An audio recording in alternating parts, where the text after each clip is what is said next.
Hey, my name is Sydney. Welcome back to our YouTube channel where we talk about all things meta ads. And today I wanted to go over a question that we often get, and even sometimes I'm confused about after all this time, is how long do you keep your meta ads on for before you make the decision to either keep them on because they're performing well or turning them off? And it's influenced by a few different things, including budget, the type of industry that you're in, and just how long that sales cycle is. The sales cycle is really the biggest influence. So I'm going to break it down for you. I'm going to pull up my handy dandy drawing board here. And let's first talk about e-commerce because it's a little bit more simple. All right, so we got e-commerce. Okay. All right. So let's just go through what that process would look like if someone were to see your ad on Facebook and then actually decide to buy. Okay. So buddy over here, he is looking at ads. Well, no, he's on Facebook or Instagram and he sees your ad basically. And he's like, wow, I really like it. I'm going to go to the website. I like it. Wow. And I actually want to buy. And this process can happen over a couple of months where someone sees your ad multiple times but then decides to buy. But most of the time there is going to be people who see your ad and are ready to purchase right away. And this cycle right here can all happen within 1 day. So someone can see your ad, choose to purchase, and purchase all in the same day, and you get that revenue right away. And so when we're talking especially about e-commerce, typically what I'm going to recommend is that you run your ads for at least 5 to 7 days. Now, the 5 to 7 days is one because Meta tells us that there could be up to a 3 to 5 delay in just getting that information back to your ads manager. So that info could take 3 to 5 days. Sometimes it's immediate, and I have seen it be immediate, but they've explicitly said many times it could take 3 to 5 days. And so by day 5, you're at least giving those first couple of purchases in the first days time to get that information back to your events manager or to your ads manager to actually see it. Now that process in itself can take basically 1 day, but 3 to 5 to send back to your ads manager. Now the other influence here would be the budget. Okay? Let's say, for example, your product costs $100. Okay, so product is $100. Okay. Now, realistically, on Facebook, when we talk about return on ad spend, it basically means how much are you spending to get that $100 as for someone to purchase from you. Now, of course, someone can buy 1, 2, or 3 things, but let's say your product is $100. Maybe they're only buying one of it. Okay, so let's say your ROAS, return on ad spend, is 2. That would mean that you spent $50 to then get $100 in return. That would be a 2 ROAS, right? So you spend 50, you get 100. That's 2 ROAS. Now, a 2 ROAS is pretty good. I would be happy with spending $2. If you break it down, you spend $1 and you get $2 in return. Okay. Now, you need to give Facebook enough time to get that purchase in the first place. So now let's say you're running your ads over here, okay, and you're spending. Now let's start the lower end. You're spending. Let's say your daily budget is $10 per day. That's like super beginner. Really would never recommend that you spend anything lower than that if you are selling a product. Let's say you spend $10 a day. It will take you 5 days to get one purchase at $50, right? Because let's say you spend $50 to get $100 in return. It will take you 5 days to get one purchase, all right? So now at that point, waiting 5 to 7 days, I'd actually recommend that you wait longer than that because you're not even giving Facebook or Meta the time to actually deliver your ads, okay? Let's say you spend $50 a day. This would be a lot healthier in terms of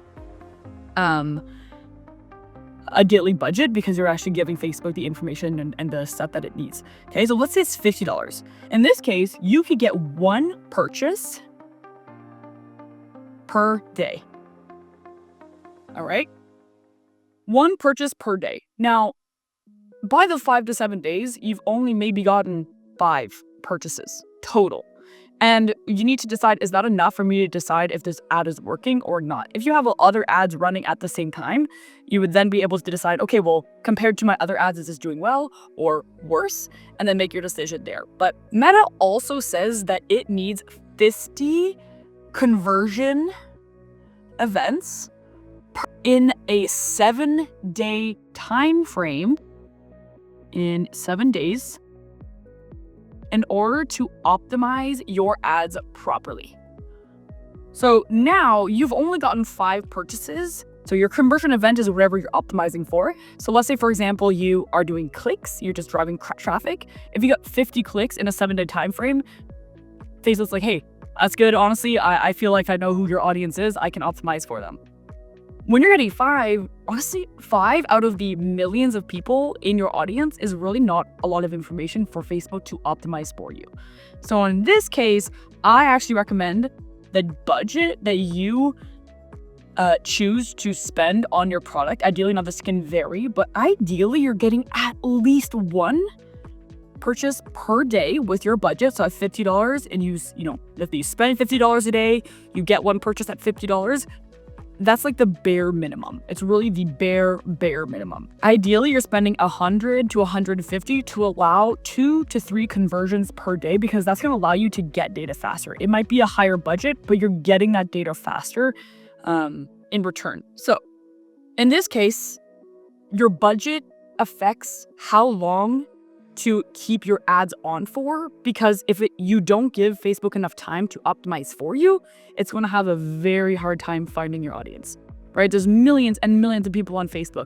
And what it does is it delivers your ad to people who are, commenting and liking and engaging with that type of content. And you need to capture their interest and then show your ad to them, and then basically hope that your message and your product and your website is good enough for them to purchase from you. In general, I'm recommending 5 to 7 days, and have a budget to get at least 1, maybe even to 3. That'd be like minimum. More, even better. I'd still recommend, 5 to 7 days. But let's say you're running a budget at, $500 a day. This is, assuming at this point you have lots of ads running, you do have a pretty good budget, you've found product market fit, meaning that people need your product and why they need your product. In that case, you can maybe narrow that down to 3 to 5 days, because in those first 2 to 3 days, you're absolutely going to see, is this performing better or worse than other ads that I have running? Okay, now let's talk about service-based industries, because this is going to influence greatly how long you keep your ads on because of these sales cycles. So let's go into service. Excuse my writing. I write better than that, I swear. Time goes writing quickly. Service-based industries. All right. So let's talk about what that cycle would look like. Okay. So someone is on Facebook, is scrolling on their little phone. They see an ad. Okay.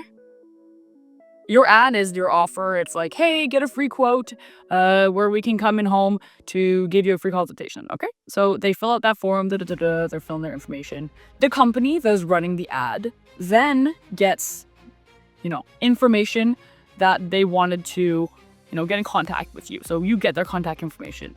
Now, this company needs to give them a phone call. This is an old school phone. He needs to give them the phone call. Now, right here, this happens on day 1. When this sales rep will give them a call, depends. Do they submit their information on a Friday and now that's only going to be on Monday that they give them a call?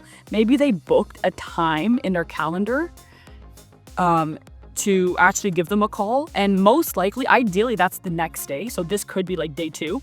Or this could be up to like 5 days. Ideally, like the shorter you have your time frame, the better it is. And ideally, this is actually even, within the first 15, 20 minutes. That's ideally. But I know this is not the case for a lot of people, especially if they're actually booking in a time. Okay, so this may be day 2 to day 5. So this phone call. Now, let's say you give them a phone call, and the goal of that phone call is to book a consultation, and you have to come in home. Okay, so they need to then go to your home. Ideally, again, this is going to be the next day, but that's not always the case. This might be day, let's say day three to day, like, it could be up to day 7. So now we're already at 7 days. So they've seen your ad, and we don't know if this ad has generated any income yet because all we're at is the in-home consultation. So then the in-home consultation then turns into a quote, okay? That's usually sent within that day or the next day. So this could be like day 4, or it could be like day 8, all right? And after that quote, that person then needs to decide, am I gonna move forward with this company to do this service or not? And that, depending on the person, they may ghost you. They may, be interested and have to talk to their, husband or wife, and they never get back to you. Or 2 weeks might go by. They were in a super busy time. 2 weeks go by, and now they're actually ready. And this is like 2 weeks later. So this could be like day 5. Ideally, that'd be a perfect world. This could be up to day like 20, even day 30 sometimes. That it depends on the sales cycle, and every industry is going to be totally different. My decision to get gutters on my roof is a much quicker decision usually than renovating my entire bathroom, where we need to remodel everything, find a time where my whole family is going to be okay with one of the bathrooms not being available. So this sales cycle is obviously very industry dependent, but it is going to have a huge influence on whether it actually generate revenue from that ad you were running. So in this case, having your ad running for 5 to 7 days, this can help you give you a good idea for like CPL, so the cost per actual lead, right? So this right here is going to be your CPL, how many people who are seeing your ad and actually filling out the information. But what I call these down here is a deal. Obviously, it's very different in a lot of industries, but that deal, so cost per deal, or cost, if you want to call it cost per pitches, obviously not every single person who goes through all of these steps is actually going to become a customer. They're going to have a pretty significant drop-off rate. So in this case, you may need to run your ads for 14 to 30 days before you decide if this singular ad actually generated revenue to start out. And here is often what I see is that ads with a very low CPL. So let's say you're getting one lead for $10, let's say. So you're getting your hundreds of leads for $10, and it's like, wow, this is awesome. Often what I see is that super, super cheap CPLs or cost per lead don't actually end up in the highest deal value, like actually converting into high paying customers. It's unfortunate, but it's a pattern that we see over and over and over again. And so with a really good tracking setup, what you can do is see what of all the people who converted, so all the people who actually ended up paying money to your company, what was the campaign, ad set, and ad that they came from by using UTMs.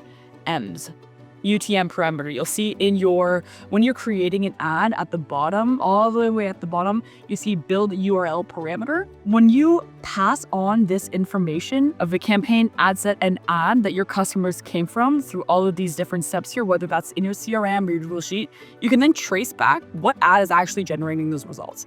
And because we're able to do this with our UTMs, like I said, super cheap CPLs don't often result in the highest paying customers. I wish it did, but often it doesn't. And usually there's like a sweet spot, a really good mark.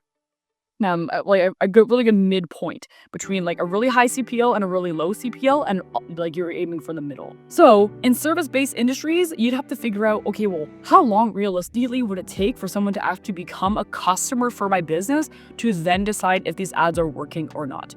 Now, all of these different steps here, they do require follow-up, like, emails, SMS reminders, phone calls, a sales team, in order to actually convert them. And so what I often see in a lot of service-based companies running ads, but not having a good follow-up process in place.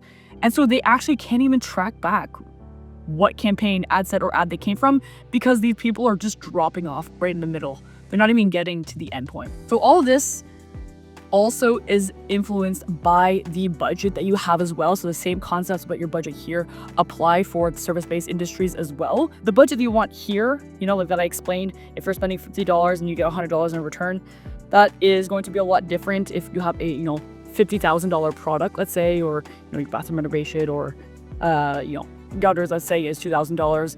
You don't necessarily need to spend $1,000 to, actually get that in return. So that's going to be very different than e-commerce for your budget, but you'd have to decide what is a good CPL that I can aim for. So let's say you get $30, let's say $30 to let's say $90 is pretty typical in a lot of industries, but the more niche down you are, the higher that's going to be.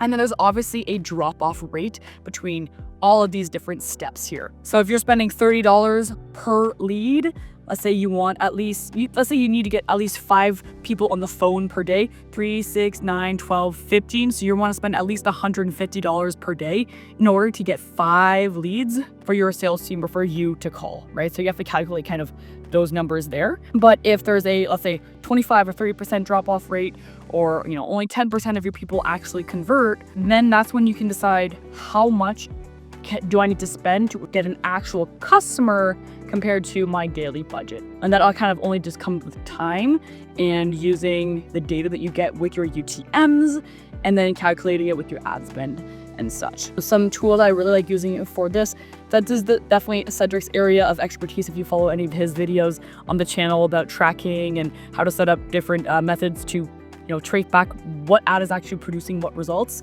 But I know that some of the tools that we use to visualize this is Google Sheets, Looker Studio, and some CRMs also integrate really well to be able to display that data. Now, if you want to learn more about, having a tracking setup done for your company, then definitely reach out to us. But this is ultimately how your sales cycle affects how long you need to keep your ads on for to decide whether they work or not. So I hope you guys got some value from this today. If you did, please do give it a thumbs up and hit the subscribe button. That's really all I like to do on this channel, is teach you about how you can run your own meta ads. And yeah, that is it for today. A little bit of a different kind of sit down today, but I did enjoy it a little bit, and I will see you in the next video.